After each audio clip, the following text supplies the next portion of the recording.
Hello बच्चों, स्वागत है आप सभी का। इंडियन इंडियन इकोनॉमी 1950 टू 1990 ये चैप्टर चल रहा था हमारा बच्चों। एक लेक्चर हमारा हुआ है अभी, उसमें हमने क्या क्या पढ़ लिया है हम वो देख लेते हैं और आगे हमें क्या पढ़ना है वो हम डिस्कस करते हैं। ठीक है, ये देखें आप, हमने कौन कौन से टॉपिक पढ़ लिए हैं इसमें अपने लेक्चर नंबर 1। टॉपिक्स आपके यहाँ पे लिखे हुए हैं नाम। इन टॉपिक्स में से हमने जो टॉपिक्स कवर कर लिए हैं वो आपका नंबर 1 इंट्रोडक्शन हमने पढ़ लिया था। इकोनॉमिक सिस्टम क्या होता है ये पूरा हमने डिटेल में डिस्कस करा था। प्लान एंड इकोनॉमिक प्लानिंग भी हमने पढ़ लिया था बच्चे पहले लेक्चर में ही।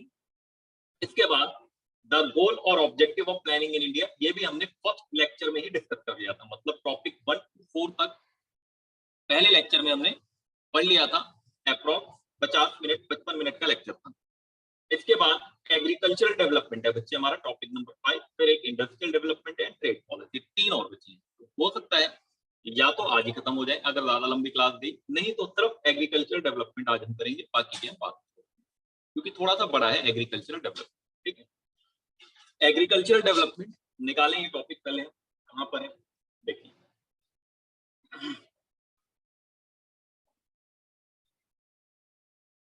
ये रहा एग्रीकल्चरल डेवलपमेंट। इसमें कुछ रिफॉर्म्स की बात करी गई है। वो रिफॉर्म्स कौन कौन से हैं? 3 पार्ट में मैंने डिवाइड किए हैं। 3 पार्ट में डिवाइड किए हैं जो रिफॉर्म्स हुए हमारे। एक तो इंस्टीट्यूशनल रिफॉर्म जिसको हम लैंड रिफॉर्म्स कहेंगे, हम इसके बारे में पढ़ेंगे। टेक्निकल रिफॉर्म जिसको हम ग्रीन रिवॉल्यूशन कहेंगे, इसके बारे में पढ़ेंगे। और तीसरा जनरल रिफॉर्म और रिफॉर्म तो इन तीनों रिफॉर्म्स को हमें डिटेल में पढ़ना है। पहले हम इसको समझते हैं ये होता क्या है एग्रीकल्चर डेवलपमेंट और ये रिफॉर्म आखिर क्यों किए गए। ठीक है, आप जैसे कि पिछले चैप्टर में पढ़ चुके हैं बच्चे। लास्ट चैप्टर आपने पढ़ा था Indian economy on the eve of independence. उस चैप्टर के अंदर हमने ये पढ़ा था कि जो एग्रीकल्चर सेक्टर था वो बहुत ज्यादा बैकवर्ड पोजीशन में या उसके स्टैग्नेशन की पोजीशन के जो रीजन थे हमने उसको डिस्कस करे थे। तो एग्रीकल्चर सेक्टर की बुरी कंडीशन, खराब कंडीशन थी। अब उस कंडीशन को ठीक करना था हमें क्योंकि हमें आजादी मिल चुकी थी और अब हमारे हाथों में ही था फ्यूचर इंडिया। तो सबसे पहला काम, क्योंकि मोस्ट ऑफ द पीपल जो ज्यादातर लोग हैं ना बच्चों इंडिया में वो एग्रीकल्चर पे डिपेंड, तो इसका मतलब हमें उनकी कंडीशंस को ठीक करना जरूरी था। तो कंडीशंस को सही करने के लिए बच्चे कुछ रिफॉर्म्स लाए गए। ठीक है, तो कुछ रिफॉर्म्स जब वो लाए गए तो उसमें जो सबसे पहले रिफॉर्म्स का नाम था वो था लैंड रिफॉर्म। लैंड रिफॉर्म्स का मतलब क्या होता है बच्चे? लैंड रिफॉर्म्स का मतलब होता है change in ownership in land holding. Land holding की ओनरशिप को चेंज कर देना, जो दो तरीके से होती है। एक तो एबॉलिशन ऑफ इंटरमीडियरी आपका और दूसरा लैंड सीलिंग। तो लैंड रिफॉर्म्स में ये दो मेन पॉइंट आपको समझने होंगे। एक पॉइंट होगा आपका एबॉलिशन ऑफ इंटरमीडियरी, ये क्या होता है इसको हम डिटेल में पढ़ेंगे। और दूसरा पॉइंट होगा आपका, जो दूसरा पॉइंट होगा वो होगा लैंड सीलिंग। लैंड सीलिंग भी क्या होती है इसको भी हम अभी डिटेल में पढ़ेंगे। ठीक है, तो आपका लैंड होल्डिंग की ओनरशिप को चेंज करने को ही लैंड रिफॉर्म कहा जाता है। और ये कैसे चेंज होगा? दो तरह से चेंज होगा। एक एबॉलिशन ऑफ इंटरमीडियरीज, इंटरमीडियरीज जितने भी हैं उनको एबॉलिश कर दें। और दूसरा कैसे होगा आपका? दूसरा आपका लैंड सीलिंग। अब ये दो टेक्निक्स हैं, इनको हम डिस्कस करेंगे अभी। और उससे पहले हम ऊपर का ये इंट्रोडक्शन पढ़ लें एक बार। टॉपिक नंबर 5 स्टार्ट करें। Topic number 5,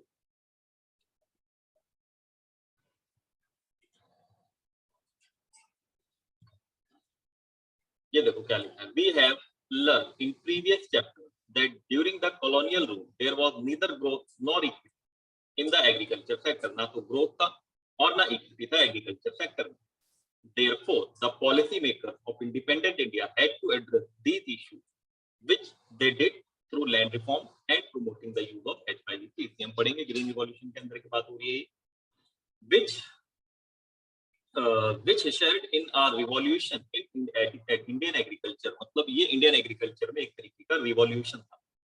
These are called agrarian reforms और reforms in Indian agriculture। इसको agrarian reforms या reforms in Indian agriculture के नाम से भी जाना जाता है। अब ये रिफॉर्म जो है बच्चे यहाँ नीचे डिटेल में देखेंगे।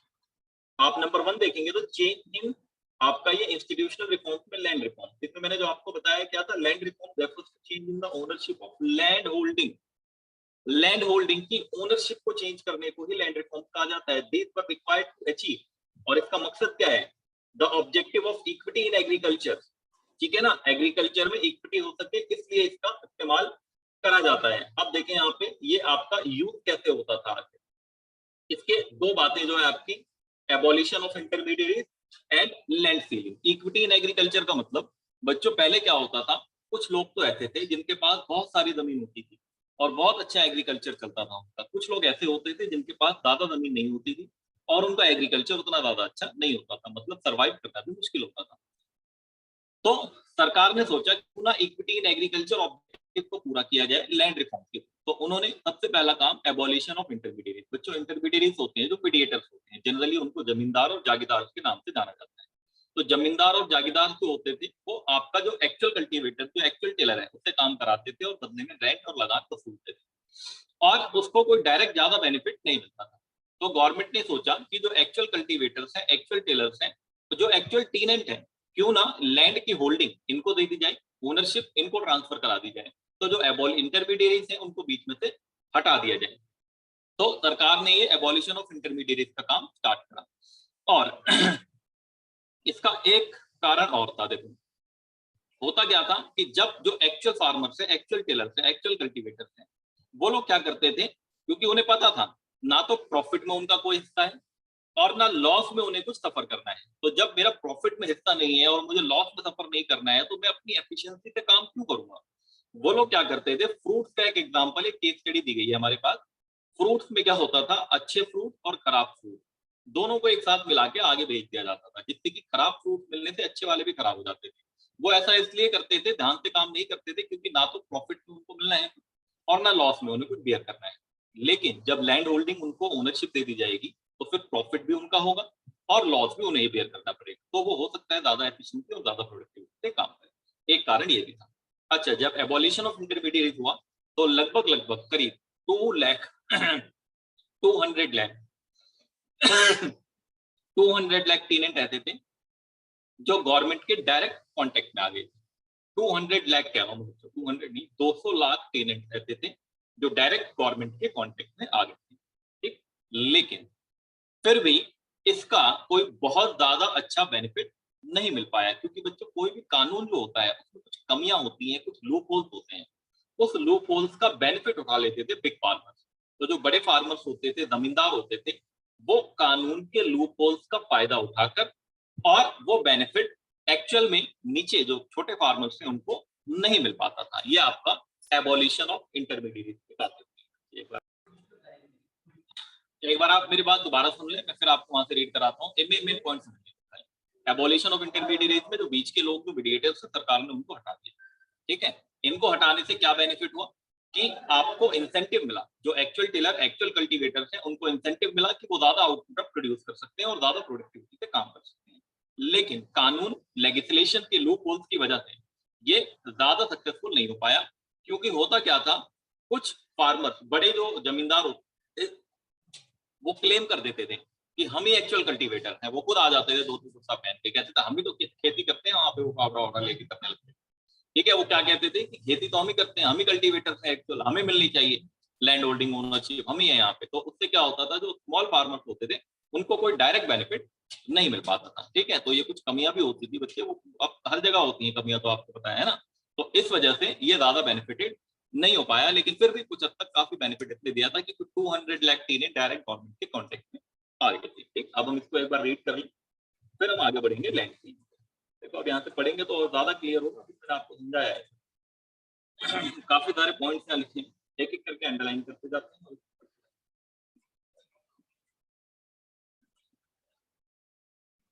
Abolition of intermediate.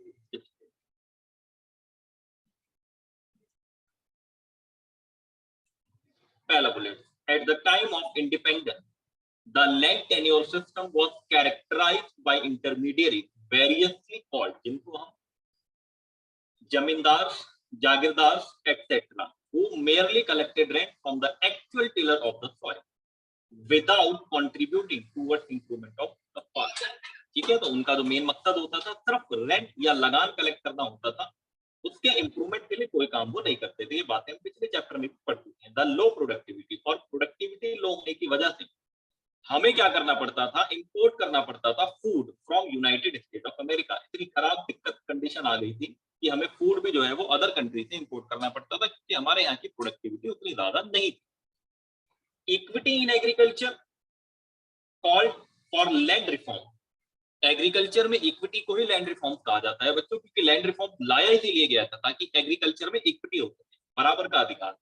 Just a year after independence steps were taken to abolish intermediaries and to make the tillers the owner of land. और फिर उन्होंने कुछ स्टेप्स लिए आजादी के बाद, और जो एक्चुअल टेलर्स हैं उनको उनका लैंड का मालिक बनाने का डिसीजन लिया गया है। ठीक, आगे देखें अगर हम एक bullet point, the idea behind, इसके पीछे का आइडिया क्या था?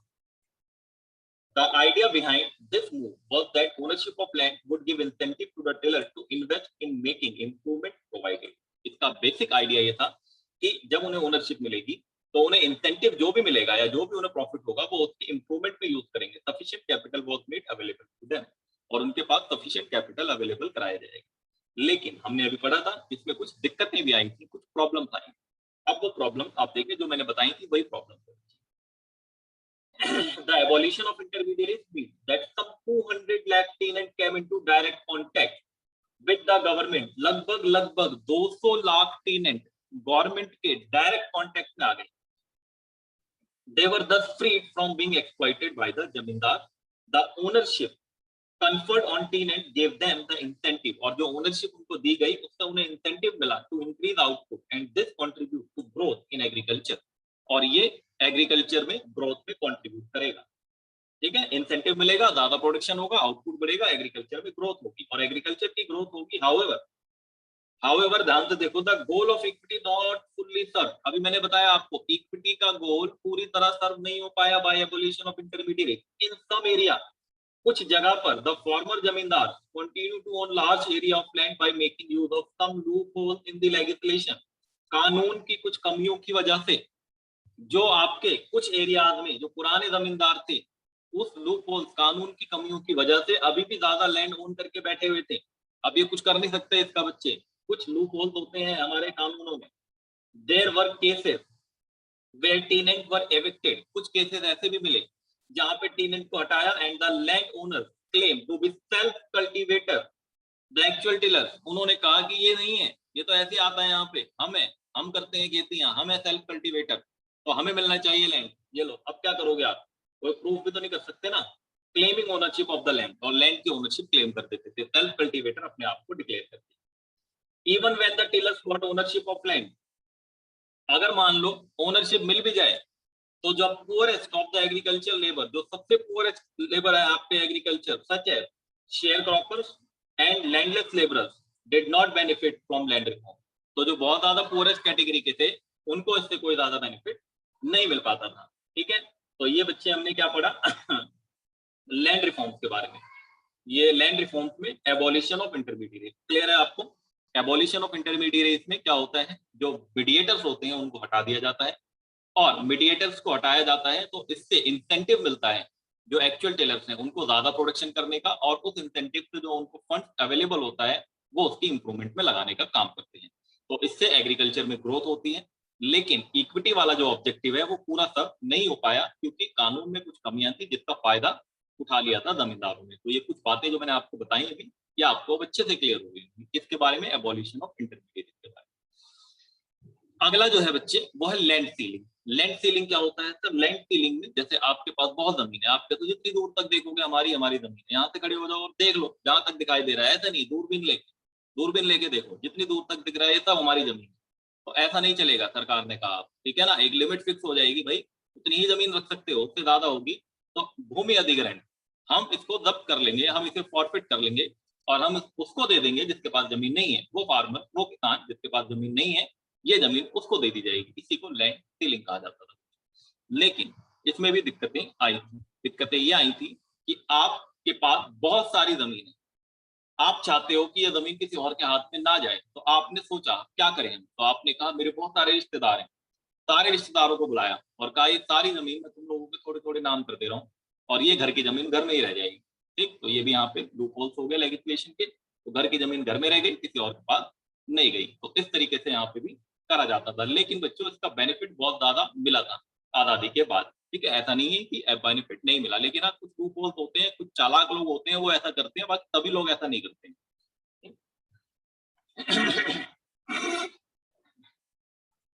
एक बार देखें लैंड सीलिंग में, ज्यादा बड़ा नहीं है ये वाला लैंड सीलिंग, छोटा सा ही लिखा हुआ है यहाँ।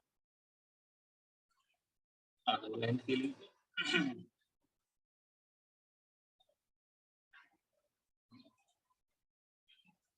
लैंड सीलिंग पहला bullet, it was another policy towards land reform to promote equity in the agriculture sector. ठीक है, ये एक अनदर पॉलिसी है लैंड रिफॉर्म में इक्विटी लाने के लिए। इसका मतलब क्या है?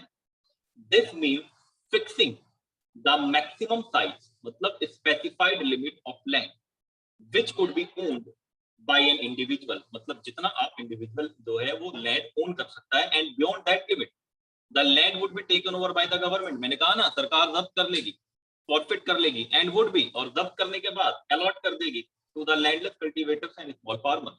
जो लैंडलेस कल्टीवेटर्स या स्मॉल फार्मर्स हैं उनको अलॉट कर दिया जाएगा। सर ये कैसी बात करो, हमारी जमीन किसी और को दे देगी सरकार? हाँ बच्चे, कानून है, ये कानून है, कानून बना था लैंड सीलिंग का, दे देगी वो, बिल्कुल देगी। ठीक है ना, आप इतनी जमीन का करोगे क्या? इक्विटी भी होनी चाहिए ना, सबका साथ सबका विकास। ठीक, उस टाइम तो नहीं थे मोदी जी, लेकिन उस टाइम भी सबका साथ सबका विकास होता था। ठीक है, ये नारा ऐसा नहीं है कि मोदी जी ने ही दिया है, उस टाइम भी सबका साथ सबका विकास की बात होती, सोचने की बात है। अगला bullet, the purpose of land ceiling was to reduce the concentration of land ownership in a few hands and to promote equity in the agriculture sector। ठीक है, तो इसका जो पर्पस था मैंने आपको बता दिया था कि कुछ लोगों के हाथों में ना हो, बस ठीक, कुछ लोगों के हाथों में ना हो, और वो जो है लैंड वो बाकी लोगों को भी मिल जाए। ठीक, अब इसमें कुछ प्रॉब्लम्स हैं वो भी हम देखेंगे, लेकिन मेरा तो ये मानना है कि ये कानून फिर से आ जाना चाहिए। इंडिया में बहुत से लोग बहुत ज्यादा अमीर होते चले जा रहे हैं ना, बहुत अरबपति करोड़पति हो गए हैं, ये ऐसा कानून लाना चाहिए मनी पे भी, उनका भी पैसा एक लिमिट तक फिक्स कर दो और बाकी जब्त करके लोगों में बांट दो, ऐसा कानून आना चाहिए। क्यों? लखपति हो जाओगे आप भी, हम भी, सब करोड़पति नहीं लखपति तो हो ही जाएंगे ना। तो जैसे कि ये लैंड रिफॉर्म्स लाए थे, ऐसे मनी रिफॉर्म्स में आए, तो जितने भी अरबपति लोग हैं उनकी एक लिमिट फिक्स कर देंगे, इतना पैसा ही रख सकते हो, और बाकी का पैसा बांट दिया जाए। सर कैसे मजाक कर रहा है, कैसे हो जाएगा, अब भाग जाएंगे इंडिया से। अब देखो इसकी प्रॉब्लम्स को समझते हैं, लैंड सीलिंग में क्या प्रॉब्लम थी उसको समझते हैं। ठीक है, लैंड सीलिंग में प्रॉब्लम ये थी बच्चे, क्या होते थे, जो बिग फार्मर्स होते थे ना, बड़े बड़े लोग, बड़े बड़े प्लेयर्स होते हैं, आपको पता है हर जगह पे होते हैं, वो कुछ ना कुछ दिक्कत करते हैं जरूर, जब भी कुछ अच्छा होने वाला होता है तो वो कोर्ट में चैलेंज कर देते थे, मतलब केस कर दिया, कोर्ट में चैलेंज कर दिया। अब जब कोर्ट में चला गया केस तो वो डिले होता है बहुत ज्यादा, तो मतलब कानून इंप्लीमेंट नहीं हो पाया, और जितना टाइम कानून को इंप्लीमेंट होने में लगा उन्होंने अपना खेल खेल दिया। वो खेल क्या खेला, वो जमीन उन्होंने अपने रिश्तेदारों के नाम करवा दी। अब वो जमीन रिश्तेदारों के थोड़ी थोड़ी, जितनी स्पेसिफाइड लिमिट थी उतनी उतनी लिमिट के हिसाब से उन्होंने अपने ही लोगों के नाम करवा दी, और फिर वो जमीन उनके ही पास रह गई। तो बच्चों ये प्रॉब्लम यहाँ पे आई थी लैंड सीलिंग के अंदर। क्लियर है? देखिए problem in land ceiling.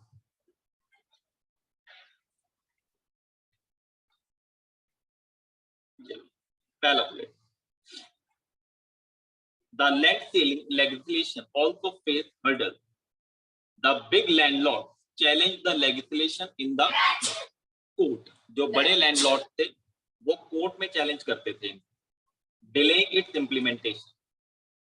They used this delay to register their land in the name of close relative, thereby escaping from the legislation. ठीक है, तो वो अपने close relative के नाम कर देते थे, and the legislation also had a lot of loopholes which were exploited by the big landholders to retain their land. कई सारे loopholes का फायदा उठाते थे अपने लैंड को रिटेन करने के लिए। कंक्लूजन क्या निकला यहाँ पे? Land reforms were successful in Kerala and West Bengal because these states had government committed to the policy, क्योंकि यहाँ की सरकार ईमानदार थी, of land of the tiller. Unfortunately, other state did not have the same level of commitment, और बाकी के state जो है वो same level of commitment and vast inequality in land holding continues to this day। और अभी भी क्या है कि वो ज्यादा आपका इनइक्वालिटी वहां पे देखी जाती है। तो बच्चे केरला और वेस्ट बंगाल में जो है ना वो कमिटेड थी गवर्नमेंट कि हम करेंगे, इसको इम्प्लीमेंट करेंगे और हम लोगों को दिलाएंगे उनका हक, और हम इक्विटी लाएंगे एग्रीकल्चर। तो ये आपका बच्चे पूरा का पूरा लैंड रिफॉर्म कंप्लीट है। आपको बात समझ आ गई मेरी? लैंड रिफॉर्म 2 पॉइंट पढ़ने थे, तो जो एक पॉइंट आपका लैंड रिफॉर्म्स का है वो लैंड रिफॉर्म्स आपका पूरा यहाँ पे कंप्लीट है। क्लियर? अब दूसरा पॉइंट जो आपका है ग्रीन रिवॉल्यूशन है, ये आप लोगों ने अपनी छोटी क्लासेस में कहीं ना कहीं पढ़ा होगा जरूर, जिसको हरित क्रांति भी कहते हैं। अगर कुछ बच्चे हिंदी में पढ़ के आए होंगे पीछे तो उसे हरित क्रांति के नाम से जाना जाता है। तो जो ग्रीन रिवॉल्यूशन होता है इसमें क्या होता है बच्चे, एक हाई यील्डिंग वैरायटी सीड्स होती है जिसको HYV सीड्स कहते हैं। इस सीड्स का इस्तेमाल करा जाता है प्रोडक्शन को बढ़ाने के लिए। इस सीड्स का इस्तेमाल इसलिए करा जाता है प्रोडक्शन को बढ़ाने के लिए। ठीक, तो देखिए पहले इसका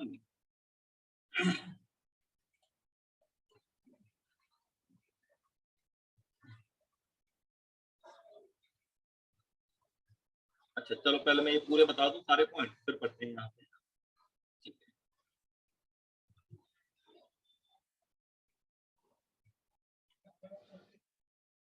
हाँ, इसके कुछ पॉइंट हम समझ लेते हैं पहले। ग्रीन रिवॉल्यूशन मैंने आपको बता दिया। HYV सीड्स का जो इस्तेमाल होता है बच्चे, हाई यील्डिंग वैरायटी सीड्स। अब इसमें सबसे बड़ी प्रॉब्लम पता है क्या होती है, एक वेल क्वांटिटी मतलब एक फिक्स क्वांटिटी में पेस्टिसाइड और फर्टिलाइजर्स को मिलाया जाता है। मतलब आप ऐसा नहीं है कि कितना भी दे दो, ऐसा नहीं, एक कुछ क्वांटिटी होती है। मतलब ये टेक्निकल है एक तरीके का, इसलिए इसको टेक्निकल रिफॉर्म कहा जाता है। तो एक फिक्स क्वांटिटी में दोनों को मिलाया जाता है और रेगुलर वाटर की सप्लाई होती है। वाटर की रेगुलर सप्लाई की जरूरत होती है। मतलब अगर कोई इसका बेनिफिट लेना चाहता है तो उसको अच्छे फाइनेंशियल रिसोर्सेज चाहिए इसको परचेज करने के लिए, और वाटर की रेगुलर सप्लाई मतलब इरिगेशन फैसिलिटी बहुत अच्छी होनी चाहिए, और एक पेस्टिसाइड और फर्टिलाइजर्स को मिक्स करने की क्वांटिटी जो होती है वो फिक्स होती है। मतलब जो आपके इंस्टीट्यूट होते हैं, रिसर्च इंस्टीट्यूट होते हैं, वो आपको बताती है कि किस तरीके से आपको ये मिक्स करना है। ठीक, तो ये बातें इसमें बताई गई है ग्रीन रिवॉल्यूशन। इसके बाद इसके सक्सेसफुल की बात सुने आप, दो पार्ट में इसको हम डिस्कस कर सकते हैं, फेज 1 और फेज 2। पहला फेज इसका था मिड 60 से मिड 70। मिड 60 टू मिड 70 बच्चे, ये कुछ स्टेट में ही सक्सेसफुल था। वो कौन से स्टेट थे, वीट ग्रोइंग स्टेट। वो कौन से स्टेट थे, wheat growing state. Wheat growing state जैसे कि आपका पंजाब, आंध्र प्रदेश एंड तमिलनाडु, ये कुछ स्टेट थे जहां पर ग्रीन रिवॉल्यूशन स्टार्टिंग में फेज 1 में सक्सेसफुल रहा। और फिर धीरे धीरे दूसरे स्टेट में मतलब अदर क्रॉप्स में वो दूसरा फेज आया मिड 70 टू मिड 80। तो मिड 70 टू मिड 80 में बाकी अदर स्टेट में भी जहां पर आपका अदर क्रॉप्स होती हैं, वो वैसे बेसिकली ये दो क्रॉप्स के लिए होता है, व्हीट एंड राइस, लेकिन और भी क्रॉप्स में इसको यूज कर सकते हैं, लेकिन उतना ज्यादा बेनिफिट ये नहीं होता जितना ज्यादा बेनिफिट व्हीट और राइस में होता है। तो बच्चे ये ग्रीन रिवॉल्यूशन है, और ग्रीन रिवॉल्यूशन से हम इतने सेल्फ सफिशिएंट हो गए कि जो फूड हमें पहले अमेरिका से मंगाना पड़ता था अब वो हमें नहीं मंगाना पड़ेगा, क्योंकि हमारे पास एक्सेस प्रोडक्शन की कैपेसिटी हो गई। हम ज्यादा प्रोडक्शन कर सकते हैं और हम अपनी रिक्वायरमेंट्स को पूरा कर सकते हैं, और रिक्वायरमेंट पूरा करने के बाद हम इसे बेच भी सकते हैं बाद में, हमारे पास कुछ बचा हुआ सरप्लस भी होता है। ठीक, तो ये सारे पॉइंट्स आपकी ग्रीन रिवॉल्यूशन से रिलेटेड है। अब इसको एक एक करके रीड करें।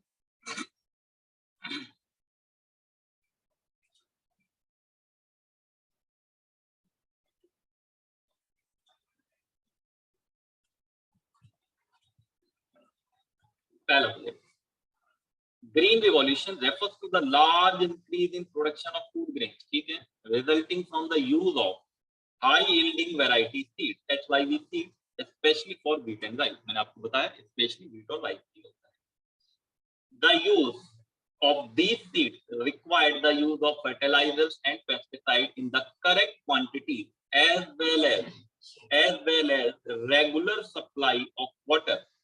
The application of these inputs in correct proportion is vital। मैं आप बात ध्यान से समझे, ये एप्लीकेशन इन इनपुट का करेक्ट प्रोपोर्शन में होना बहुत जरूरी है, बहुत इंपॉर्टेंट है। अगर करेक्ट प्रोपोर्शन में नहीं होगा तो काम नहीं करेगा। India adopted HYV program in 1966, which was successful because of HYV of seed, sufficient irrigation facility and use of fertilizer and pesticide। ये आपका सक्सेसफुल हो गया क्योंकि हमारे पास सफिशिएंट इरिगेशन फैसिलिटी था, पेस्टिसाइड और आपका फर्टिलाइजर्स भी था।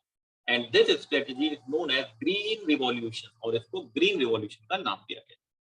The farmers who could benefit from HYV seed required reliable irrigation facility as well as the financial resources। जो फार्मर्स इसका बेनिफिट लेना चाहते हैं उनके पास एक रिलायबल इरिगेशन फैसिलिटी हो, financial resources to purchase fertilizer and pesticide, fertilizer pesticide खरीदने के लिए उनके पास फंड्स हो। As a result in the first phase, जो पहला फेज था आपका first phase of the green revolution, पहला फेज आपका अप्रॉक्स मिड 60 टू मिड 70 के बीच में मैंने आपको बताया था। The use of HYV seed was restricted to the more affluent states such as Punjab, Andhra Pradesh and Tamil Nadu. Further, the use of HYV seed primarily benefited the wheat growing region only। इसका मतलब starting में आपका सिर्फ wheat growing region से वहां पर का benefit मिला। In the second phase, mid 70 to mid 80 के बीच में आपको the HYV technology spread to a large number of states and benefited more variety of crops। ज्यादा स्टेट्स में था और ज्यादा वेराइटी ऑफ क्रॉप्स को उसका बेनिफिट मिल पाया। एक बुलेट और है लास्ट, फिर इसके अचीवमेंट और इसके प्रॉब्लम्स।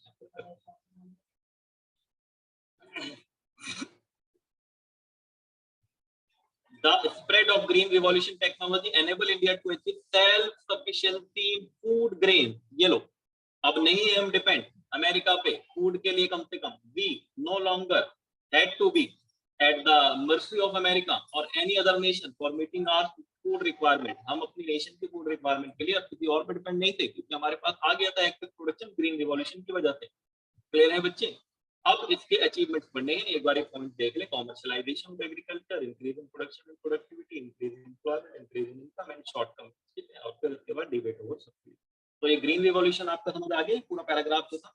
इसके बाद हमें इसके अचीवमेंट से डिस्कस करने, ग्रीन रिवॉल्यूशन के अचीवमेंट से डिस्कस करने, ठीक है? तो हम अचीवमेंट एक बार पढ़ते हैं। अच्छा, ये जो पहला पॉइंट है कॉमर्शियलाइजेशन ऑफ एग्रीकल्चर, इसकी जगह पर आप एक वर्ड और लिख सकते हैं, अटेनिंग मार्केटेबल सरप्लस। देखो मैं आपको समझाता हूँ क्या होता है। आप इसकी जगह पे लिख सकते हैं attaining marketable surplus.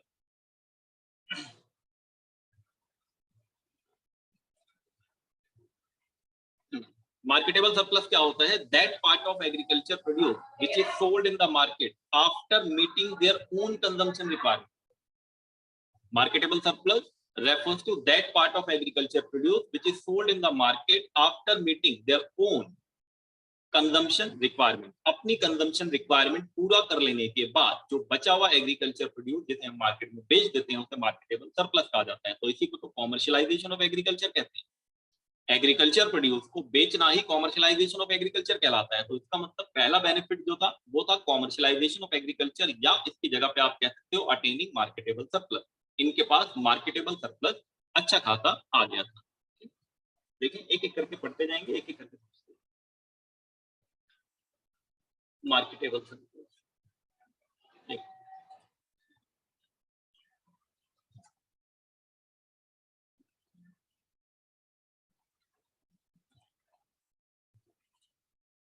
if large proportion of increased agriculture produce is sold in market by the farmers, ठीक है ना? अगर मार्केट में बेचते हैं instead of consumed by the farmer themselves, तो इसका मतलब क्या हुआ था? higher output can make a difference to the economy. Agriculture become both subsistence farming and commercial farming, ठीक है? तो ये दोनों हो गया आपका, मतलब आप अपने लिए भी यूज कर सकते हैं और आप कॉमर्शियल पर्पस के लिए भी यूज कर सकते हैं। Green revolution resulted in marketable और मार्केटेड सरप्लस। इसका मीनिंग बहुत इंपॉर्टेंट है, 1 मार्क्स का आ जाता है। Marketable surplus refers to that part of agriculture produce which is sold in the market by the farmers after fulfilling their own consumption requirement. मैंने आपको बताया था अपनी खुद की कंजम्पशन रिक्वायरमेंट को पूरा कर लेने के बाद जो प्रोड्यूस हम मार्केट में बेचते हैं उसे मार्केटेबल सरप्लस कहा जाता है। दूसरा बच्चे number two increase production and productivity. दोनों में फर्क होता है, मैं पहले कई बार बता चुका हूं आपको। प्रोडक्शन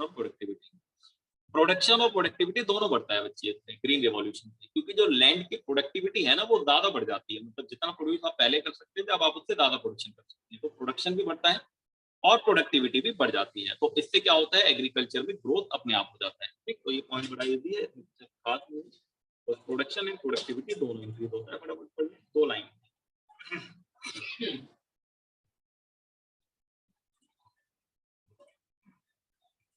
पहला bullet, the green revolution resulted in multiple rise in food production. It helped in recovering the country from regular food shortage in the pre-revolution period। ठीक है, जो फूड शॉर्टेज होता था उससे रिकवर करा दिया। The use of high yielding variety of seed brought manifold increase in the production of land in respect of food grain। ठीक है, the rate at which production increase was continuously rising। तो जो production के बढ़ने का rate है वो continuously rising, जैसे कि 10% से, फिर 15% से, फिर 20% से, इसी को प्रोडक्टिविटी कहा जाता है। क्लियर है बच्चे? अच्छा, जब आपका प्रोडक्शन और प्रोडक्टिविटी दोनों बढ़ेगा तो आपका एम्प्लॉयमेंट भी बढ़ेगा। ठीक है, तो इंक्रीज इन एम्प्लॉयमेंट, इसको भी देख लें आप। जब छोटे छोटे पॉइंट है ये समझ आ जाएंगे आपको ऐसे ही बिना। इंक्रीज इन एम्प्लॉयमेंट मतलब green revolution help in generating opportunities of employment. It led to effective use of labour and absorption of excess labour force in agriculture. मतलब जो एक्सेस लेबर फोर्स लगा था एग्रीकल्चर में जो पहले बेकार था उसको भी ये एब्जॉर्ब करा लेता है और उनकी प्रोडक्टिविटी बढ़ जाती है और एम्प्लॉयमेंट बढ़ने लगता है इकोनॉमी के अंदर, तो लोगों को रोजगार मिलने लगता है। इसके बाद आपका इंक्रीज इन इनकम, और जब एम्प्लॉयमेंट बढ़ेगा बच्चे तो इनकम भी आपकी बढ़ेगी। तो ये डायरेक्ट बेनिफिट इनकम पे भी मिलता है। Increase in income, the adoption of green revolution increase in income of farmers. Initially benefit of increase in income were enjoyed by the few states like Punjab, Tamil Nadu, Haryana and Uttar Pradesh, but later on the benefit is spread to a large number of states. मतलब starting में पहला phase था, फिर दूसरा phase था, मैंने आपको बताया ना। तो पहले फेज में कुछ स्टेट थे आपके जिनको बेनिफिट मिला, इनकम बढ़ी, वो पंजाब है, तमिलनाडु, हरियाणा, उत्तर प्रदेश, लेकिन बाद में बाकी के स्टेट की भी इनकम बढ़ने लगी। सेल्फ सफिशिएंसी वही चीज, अब आप सेल्फ सफिशिएंट हो गए, अब आपको डिपेंड नहीं होना पड़ेगा किसी और पे, आपको किसी और कंट्री पे डिपेंड नहीं होना पड़ेगा, आप सेल्फ सफिशिएंट हो गए हैं तो फॉरेन कंट्री पे डिपेंड नहीं होना पड़ेगा, ठीक है। तो ये आपका सेल्फ सफिशिएंसी है। The spread of green revolution technology enable India to achieve self-sufficiency in food grain. India no more was dependent on foreign country in this regard. अब हमें यूनाइटेड स्टेट ऑफ अमेरिका या और other countries पे depend नहीं होना पड़ेगा food grain के लिए, क्योंकि हम सेल्फ सफिशिएंट हो गए हैं। और एक लास्ट पॉइंट आपका industrial development, industrial development as a result of green revolution. और बच्चे इसका इंडस्ट्रियल डेवलपमेंट का पॉइंट ये है ना, क्योंकि ग्रीन रिवॉल्यूशन में आपका जो मेन बेसिक चीज जो आपने पढ़ी वो क्या है, पेस्टिसाइड और फर्टिलाइजर्स, और ये इंडस्ट्री में बनते हैं। तो पेस्टिसाइड और फर्टिलाइजर्स का एक करेक्ट पोर्शन में मिक्सअप होना, तो ये इंडस्ट्रियल डेवलपमेंट को बढ़ावा करता है। तो इंडस्ट्रियल डेवलपमेंट भी ग्रीन रिवॉल्यूशन की वजह से आपका बढ़ा है। मैनी इंडस्ट्री, आप देखें यहाँ पे वही चीज है, many industry producing chemical fertilizer, pesticide, machinery, etc. were established. Therefore, there was a positive impact of green revolution on industrial development. तो मतलब आपकी इंडस्ट्री बढ़ेगी, क्योंकि ये बनाने वाली चीजें जो है वो इंडस्ट्री बनाती है। क्लियर है? तो ये तो आपके कुछ बेनिफिट हो गए। अच्छा, एक तो बेनिफिट मैं आपको और वैसे ही बता देता हूँ, जैसे कि आपका buffer stock of food grain. Buffer stock of food grain, buffer stock क्या होता है सर? बफर स्टॉक हमने सुना है क्लास 11 में। बफर स्टॉक होता है जो गवर्नमेंट एक्सेस प्रोडक्शन करती है या एक्सेस प्रोडक्शन होता है तो वो अपने पास रख लेते हैं, ताकि इमरजेंसी के टाइम पे लोगों की जरूरतों को पूरा किया जा सके। तो इससे बफर स्टॉक भी आपका बनता है, क्योंकि एक्सेस प्रोडक्शन होता है, ज्यादा प्रोडक्शन होता है, तो सरकार इससे बफर स्टॉक बना लेती है इमरजेंसी के टाइम पे यूज करने के लिए। और जो लो इनकम ग्रुप के लोग होते हैं उनको भी बेनिफिट मिलता है, क्योंकि आउटपुट जब बढ़ता है, तो हमने पढ़ा है जब आउटपुट बढ़ता है, प्रोडक्शन बढ़ता है, सेलर्स में कंपटीशन होता है, और सेलर्स में कंपटीशन होने से प्राइस नीचे जाता है। और प्राइस जब नीचे जाता है तो जो लो इनकम ग्रुप के लोग हैं उनको कम प्राइस पे करना पड़ता है, और वो अपनी बची हुई इनकम से बाकी की अपनी रिक्वायरमेंट पूरी कर पाते हैं। तो लो इनकम ग्रुप को भी इसका बेनिफिट मिल जाता है। तो ऐसे बहुत सारे बेनिफिट तो हो सकते हैं, हमने देखे हैं, वो बहुत है। ठीक, अब इसके कुछ प्रॉब्लम्स भी हैं, रिस्क इन्वॉल्व है इसके अंदर, या आप इसको शॉर्टकमिंग्स भी कह सकते हैं। आप इसको शॉर्टकमिंग्स कह लें, या आप ये कह लें कि इसमें कुछ रिस्क इन्वॉल्व है। वो कौन कौन से रिस्क इन्वॉल्व वो देखते हैं।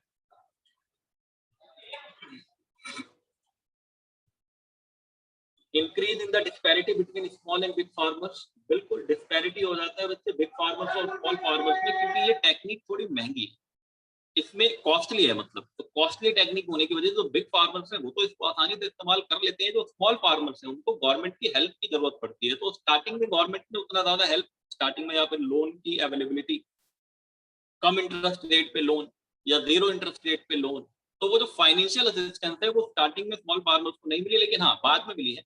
तो ऐसा नहीं है कि हमेशा के लिए है, लेकिन डिस्पैरिटी रहता है बिग फार्मर्स और स्मॉल फार्मर्स में, क्योंकि ये टेक्निक थोड़ी कॉस्टली है, हर कोई इसको स्टार्टिंग में अफोर्ड नहीं कर पाया। देखिए इधर क्या है, हाँ, one such risk was the possibility that it would increase the disparity between small and big farmers, since only the big farmers could afford the required input, thereby reaping most of the benefits of the green revolution. तो वो ज्यादा benefit वही ले पाते। Green revolution further increased the income inequalities in the village. Due to green revolution, the rich farmers earned more revenue as compared to poor farmers because of lack of funds with them. Funds की कमी होने की वजह से जो rich farmers हैं वो पोर farmers के मुकाबले ज्यादा कमाते थे, तो इनकम इनइक्वालिटी का भी प्रॉब्लम यहाँ पे आने लगा। ठीक है, फिर आपका दूसरा जो दिक्कत है इसमें वो है रिस्क ऑफ पेस्ट अटैक। बच्चे पेस्ट अटैक का खतरा बहुत ज्यादा है, तो पेस्ट अटैक का खतरा ज्यादा होता है, तो ये एक बड़ी दिक्कत है, आपको ध्यान रखना पड़ता है वो ध्यान। Moreover the HYV crop were also more prone to attack by pest. The small farmers who adopted this technology could lose everything in pest attack. तो जो small farmers थे वो लगभग सभी lose कर देते थे। However, the risk of pest attack was considerably reduced by the service rendered by research institute established by the government. लेकिन जो गवर्नमेंट के थ्रू रिसर्च इंस्टीट्यूट एस्टेब्लिश करा गया है उसके थ्रू हम इस पेस्ट अटैक को कम कर सकते हैं। मतलब वो कुछ पेस्टिसाइड वगैरह बताते हैं जिनकी वजह से इसे कम किया जा सकता है। क्लियर है? इसके बाद लिमिटेड क्रॉप। लिमिटेड क्रॉप मैंने आपको बताया व्हीट और राइस, लिमिटेड क्रॉप में ही एप्लीकेबल था बच्चों, तो लिमिटेड क्रॉप पे एप्लीकेबल होने की वजह से भी इसका ये एक शॉर्ट टर्म आता है। क्या है लिमिटेड क्रॉप में? The effect of green revolution is confined to limited crop like wheat, rice, bajra etcetera. It has limited effect on commercial crop like tea, rubber, jute etcetera. जो कमर्शियल क्रॉप है generally आपका tea, rubber, jute, इस पे इनका जो effect है वो कम है। एंड रीजनल इंबैलेंस है, ये मैंने आपको बताया फेज 1 में कुछ स्टेट में था, फिर फेज 2 में बाकी के स्टेट में। तो रीजनल इंबैलेंस है, लेकिन बाकी आगे जाके सभी स्टेट में हो गया था। तो स्टार्टिंग में रीजनल इंबैलेंस था, स्टार्टिंग में रीजनल इंबैलेंस था, जैसे कि effect of green revolution has been only Punjab, Haryana, Tamil Nadu and Maharashtra. Uttar Pradesh and Andhra Pradesh, thus there were regional inequality। तो ये आपका रीजनल इनइक्वालिटी था। क्लियर है यहाँ पे? तो इफेक्ट जो था ग्रीन रिवॉल्यूशन का आपका ये कुछ स्टेट थे, लेकिन बाकी के स्टेट में बाद में हो गया था। However, this fear did not come true because of steps taken by government। लेकिन ये जो प्रॉब्लम हमने पढ़ी ना बच्चे, ये ज्यादा अच्छी सक्सेसफुल नहीं थी, क्योंकि गवर्नमेंट ने काफी स्टेप्स लिए हैं इसके लिए। सरकार ने रिसर्च इंस्टीट्यूट बनाए हैं, लोगों को जा जाके समझाया है इस टेक्निक के बारे में, आप कैसे यूज कर सकते हो, करेक्ट प्रोपोर्शन में कैसे चीजों को मिलाना है। ये सारे रेगुलर गवर्नमेंट के स्टेप्स की वजह से ये जो आपने शॉर्टकमिंग्स पढ़ी ये उतनी ज्यादा ट्रू नहीं हो पाएंगे। तो देखिए अब इनको इन पॉइंट्स को और पढ़ लें हम एक करके। The government provided loan at low interest rate to small farmer. जो मैं आपको लोन की बात बता रहा था, फिर गवर्नमेंट ने लोन देना स्टार्ट करा। The government provided subsidy fertilizer so that small farmers could also have access to the needed input। उन्होंने सब्सिडी देनी स्टार्ट करी स्मॉल फार्मर्स को, जिससे कि वो भी उस इनपुट को ले सकें। Since the small farmers could get the required input, the output on small farmers could be equate with output on large farm। लेकिन उनको हम इक्वेट नहीं कर सकते। इसके बाद आपका the risk of pest attack was reduced by the service rendered by research institute established by the government. जो पेस्ट अटैक का रिस्क है वो रिसर्च इंस्टीट्यूट के थ्रू कम किया जा सकता है। As a result the output on small farm equal the output on large farm. जैसे मैंने आपको बताया कि जो पहले लार्ज और स्मॉल फार्म्स का अलग अलग था, अब उसको आप इक्वेट कर सकते हैं। And in the course of time therefore green revolution benefited the small as well as the rich farmers। green revolution would have favored the rich farmers only if the state did not play an extensive role। अगर बच्चे उस राज्य की सरकार, अगर उस राज्य की सरकार अच्छा रोल प्ले नहीं करेगी तो फिर अमीर अमीर और गरीब गरीब हो जाएगा। लेकिन अगर गवर्नमेंट ने रोल अच्छा प्ले करा तो ensuring that the small farmers also gain from new technology। अगर वो अच्छा रोल प्ले करेंगे तो आपके स्मॉल फार्मर्स को भी मिलेगा, और अगर नहीं प्ले करेंगे तो सिर्फ रिच फार्मर्स को ही बेनिफिट मिल पाएगा। क्लियर है? इसके बाद हमारा जो है डिबेट है बच्चे सब्सिडी के ऊपर।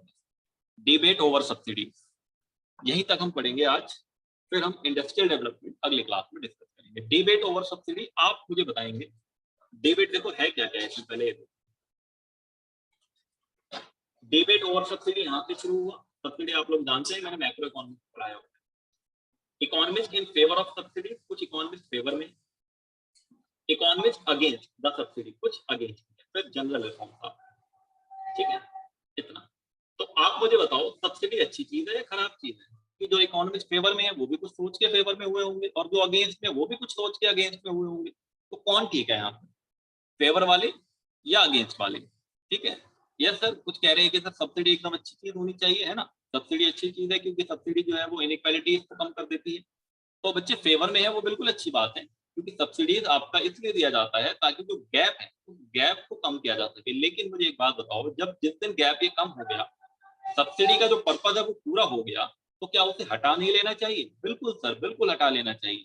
जब सब्सिडी का पर्पज पूरा हो गया, आप रिजर्वेशन को सोच सकते हैं। रिजर्वेशन लाया गया था आपका गैप पूरा करने के लिए। अगर वो गैप पूरा होता दिख रहा है अगर आपको, या जिसको गैप पूरा हो गया, मान लो कोई पिछले टाइम पे रिजर्वेशन उसने लिया, आज वो अच्छी पोजीशन पर है और उसके फैमिली वाले अच्छी पोजीशन पर है, तो उनका एटलीस्ट रिजर्वेशन हटना चाहिए, ऐसा गवर्नमेंट का मानना होता है या कुछ एक्सपर्ट लोग हैं उनका मानना होता है।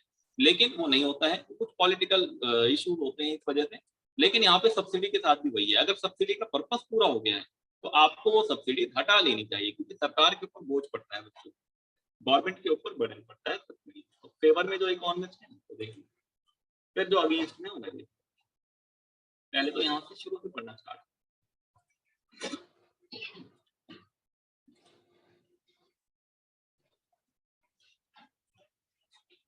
subsidies in the context of agriculture mean that the farmer get input at price lower than the market price. मतलब उनको जो input है वो market price से कम price पे मिल जाए.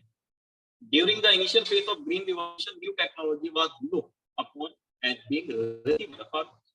So it was necessary for the government to grant subsidy to provide an incentive for adoption of the new HYV technology.